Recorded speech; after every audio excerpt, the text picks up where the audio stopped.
दोस्तों, आइए देखते हैं 18 और 22 हफ्तों के बीच में एनोमली स्कैन में क्या क्या स्ट्रक्चर्स और क्या क्या चीज़ें देखी जाती हैं।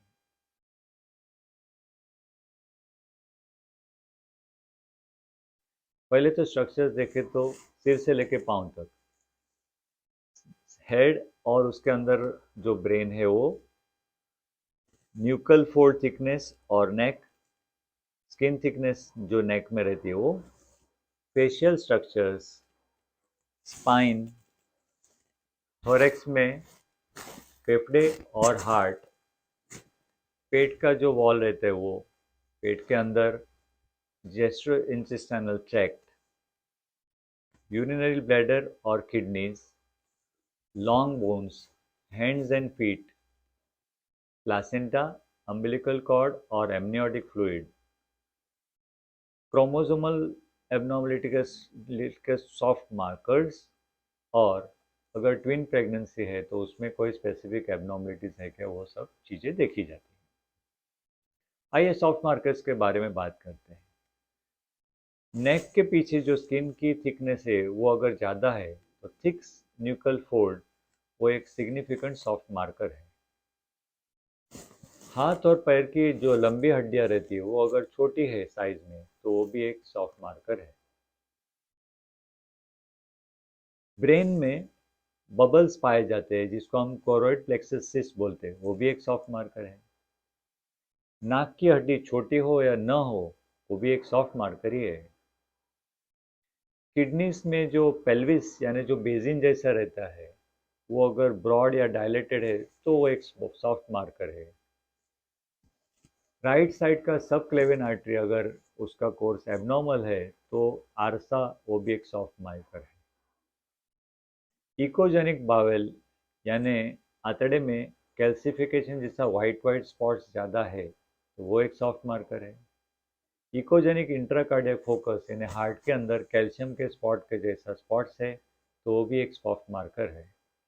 और माइल्ड वेंट्रिकुलोमेगाली यानी ब्रेन में जो सेरिब्रल फ्लूइड वाला वेंट्रिकल होता है वो थोड़ा सा डायलेट हो तो वो भी एक सॉफ्ट मार्कर है।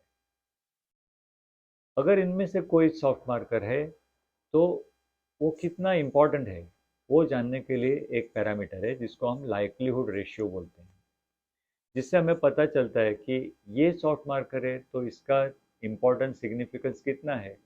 तो ज़्यादा सिग्निफिकेंट है तो उसके आगे हम लोग एमनियोसेंटेसिस और फर्दर टेस्ट करने की राय देते हैं। इसके बाद प्लासेंटा और कॉर्ड के स्ट्रक्चर्स, कॉर्ड के कंडीशंस के बारे में भी हम देखते हैं।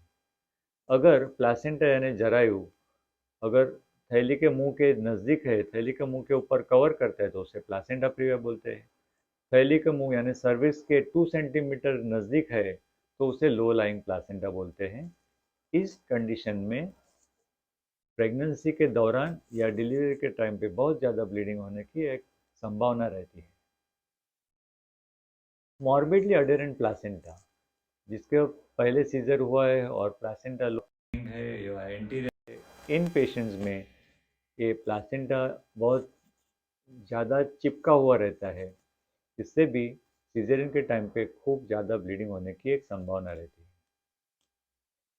अगर प्लासेंटा का एक सेपरेट लोब है तो उसको सक्सेंचुरेट लोब बोलते हैं। अगर ऐसा लोब कोई पाया जाता है तो डिलीवरी या सीजरियन के टाइम याद रख के इसको निकाला जाना चाहिए। अगर अम्बिलिकल कॉर्ड का इंसर्शन कोई गलत जगह पे यानी एबनॉर्मल इंसर्शन है या तो फिर सर्विस के ऊपर एक वेसल जा रही है तो इसमें भी ब्लीडिंग होने की चांसेस ज़्यादा रहती है।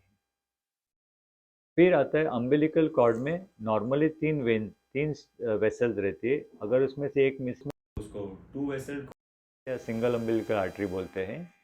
इसके साथ में हार्ट डिफेक्ट होने की चांसेस थोड़ी ज़्यादा रहती है, इसके लिए फीटल 2D इको में हार्ट के ऊपर ध्यान दिया जाता है और फीटल ग्रोथ रिस्ट्रिक्शन होने की भी संभावना ज़्यादा रहती है। उसके ऐसे फीटर्स को ग्रोथ पैरामीटर्स के ग्रोथ स्कैन में ज़्यादा ध्यान देके उसके ग्रोथ के ऊपर कंसिडरेशन किया जाता है।